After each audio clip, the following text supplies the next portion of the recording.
కారపు మెతుకుల సద్దన్నము కర్రునాగడితోని దోస్తానము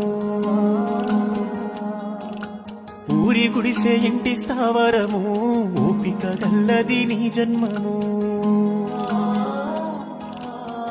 నాన్నా చెబుతున్నా నీ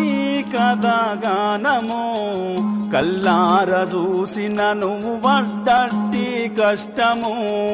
కష్టాల కావడి చిన్నప్పుడెత్తుకున్నవు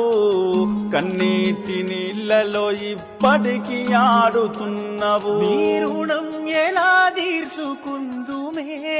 నాన్నా నాన్నా నువ్వు లేకుంటే నా పానం ఏడిదే నాన్న నువ్వుంటే నా కడుపెప్పుడు మాడదే నాన్న నీ ఎదల మీద ఆడుకున్ననే నాన్న నీకేమన్నైతే నేను